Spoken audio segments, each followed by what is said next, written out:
Some people will tell you that Thanos or Darth Vader are the baddest guys out there. Anime fans, though, we know who the real bad guys are.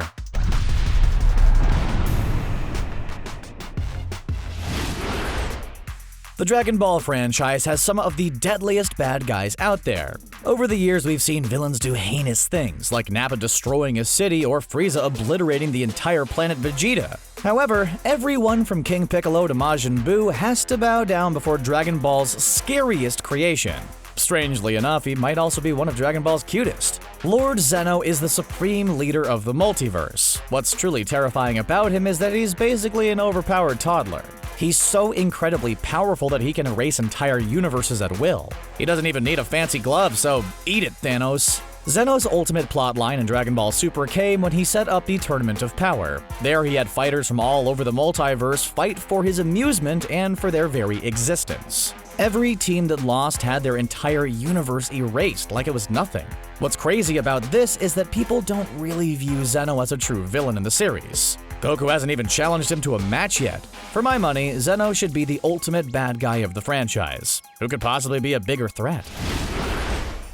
Everybody loves to watch Goku get stronger and stronger as he searches for enemies to challenge. Mostly that's because he's a pretty nice guy and a true hero. What if he was an alien warlord who would destroy a planet if he didn't get his challenge, though? That's basically what One Punch Man's Lord Boros is. In a world where every villain in the series is just a literal punchline for its hero, it would take a lot to actually provide a challenge. Boros seemed like the one who could actually make Saitama take things seriously. So it seemed like a match made in anime heaven when these two titans faced off. Boros continually changed forms and threw everything he had at Saitama. Turns out it was all for nothing though. Saitama finished him off just like he finishes everything, a one-punch KO. The reveal of the ultimate bad guy behind everything in Naruto Shippuden was a bit of a Russian nesting doll situation. At first, it seemed like Pain was the big bad. Then it was revealed that it was Obito, and on and on and on it went to Kaguya. The best of these puppet masters was undoubtedly Madara Uchiha. This guy was really the one who did most of the legwork behind the scenes at the Akatsuki organization. He was the one who manipulated Obito, and then through him manipulated Pain, and so on. Madara really showed his commitment to the team when he took on an entire shinobi army all by himself. In what has to be one of the top 5 most iconic moments of the series, Madara ran through the best shinobi in the world like they were nothing. I feel like if most kids found a notebook that said it could end anybody's life with just their name, they'd probably laugh it off. For Light Yagami, he pretty much immediately decided that he would become a serial killer god. In his defense, he did have somewhat noble intentions. His entire plan was to take out all of the evil people of the world and give the ultimate justice to their victims. What doesn't really sell the idea that he's some kind of hero is how gleefully he wrote every single name in that book. Light went from a normal kid to essentially one of the greatest villains in anime history. If it weren't for the Detective L and his associates, Yagami would have likely continued his reign of terror indefinitely. As he went on, the line between the innocent and the guilty got more and more blurry for him.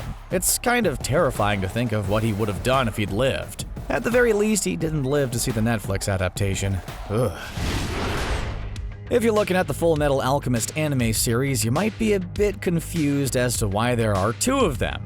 A good deal of Full Metal Alchemist and Full Metal Alchemist Brotherhood covers the same story. So what's the difference? Well, the big one is that the original anime featured Dante as the main villain, while Brotherhood had the one and only Father.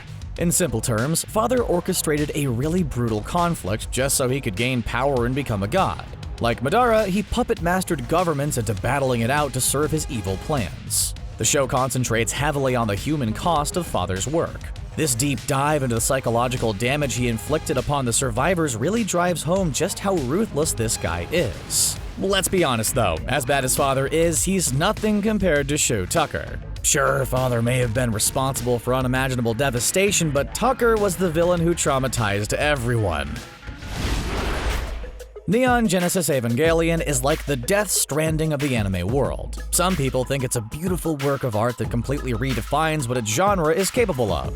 Some think it's pretentious and just plain weird. Then there are those who just come for the big monster fights. For most of Evangelion, it seems like the main villains are these seemingly evil beings referred to as angels. It turns out that the true villains are this organization known as SEAL. They're trying to pull off something called the Human Instrumentality Project. Basically, they want to end all human suffering by obliterating all individual humans and combining them into one big gooey person. SEAL seems like a pretty corporate environment, so you just know that some guy pitched the Human Instrumentality Project on a PowerPoint. In truth, this isn't the evilest of evil plans. From their perspective, they're saving everybody on Earth.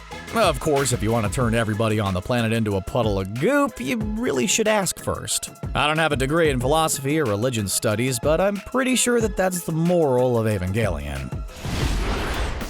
There are shows like Naruto and Dragon Ball which can snag viewers who don't really watch a lot of anime. Then there are shows like JoJo's Bizarre Adventure and Gurren Lagann, which are just so fantastic, but none of my friends will try them out. If you haven't seen it, go find it now because it features one of the craziest villains in all of anime.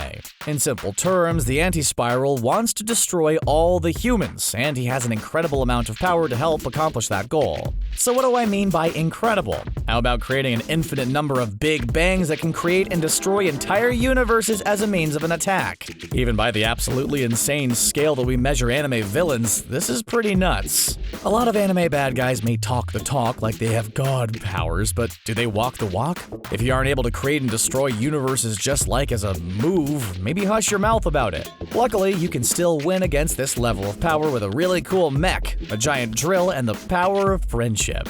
That is, you can in an anime. In real life, the power of friendship is pretty great, but it's not gonna help you against infinite big bangs. Sorry, that's just science. You know that moment in The Lion King that destroyed all of our childhoods where Scar betrayed Mufasa and dropped him to his doom?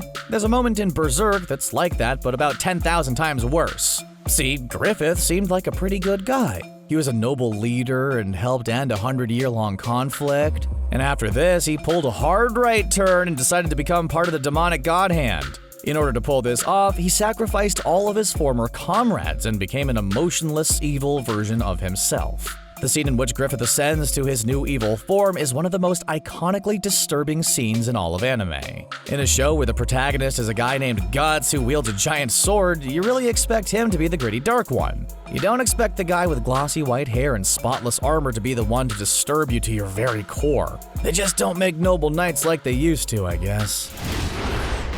The show Hamtaro is an adorable anime about a hamster who goes on fun adventures with his friends. It's probably the most adorable thing ever made. On the opposite end of that spectrum is Code Geass. That show's about a guy named Lelouch who can control people's minds and wants to remake the world in a very bloody fashion. His journey starts with him vowing to avenge his mother against an evil empire. This show has giant robots, political intrigue, and some really dark moments. He has the power of Geass, which allows him to control people using eye contact. The character is introduced as a master chess player, and as the show goes on, that's really how he starts to think of everything. There are villains or anti-heroes who are just evil for evil's sake, and then there are the ones that make you think. Lelouch thinks that the only way to create a better world is to destroy the old one. Even if his intentions are good, if he uses evil tactics, does that truly make him better than the ones that he's fighting against? The show blurs all of these lines to the point that you really just want to go back and watch Hamtaro for a while. You never made me think things, Hamtaro. If you think shows like Firefly and The Mandalorian invented the space western, you'd be very wrong, bucko. There are so many anime that helped pioneer this genre into what it is today. Cowboy Bebop, Outlaw Star, and of course, Trigun. The twin brother of Trigun protagonist Vash the Stampede is Knives Millions, making them the best-named brother duo in anime history. It's just too bad that Knives is a raging psychopath. His name is Knives Millions, though. It's not like he was going to have that name and join the Peace Corps. He essentially believes that humans are basically just beasts that think they're more than that, and that makes them weak. This leads him to a life of psychologically torturing his brother and a whole lot of rampaging. If he isn't doing this himself, he has a gang called the Gung Ho Guns do it for him. You really don't get into the Anime Hall of Fame without forming at least one evil organization. Luckily, Vash is also pretty awesome, making the shootouts between the two so much fun to watch. It's an essential rule of nature that if you've got to have vicious showdowns with your brother, they have to be entertaining. And there you have it, 10 of the most brutal anime baddies out there. Which one was your favorite? Did we show you any anime that you need to check out? Let us know in the comments below, and don't forget to like and subscribe for more bad guy action from CBR. As always, thanks for watching.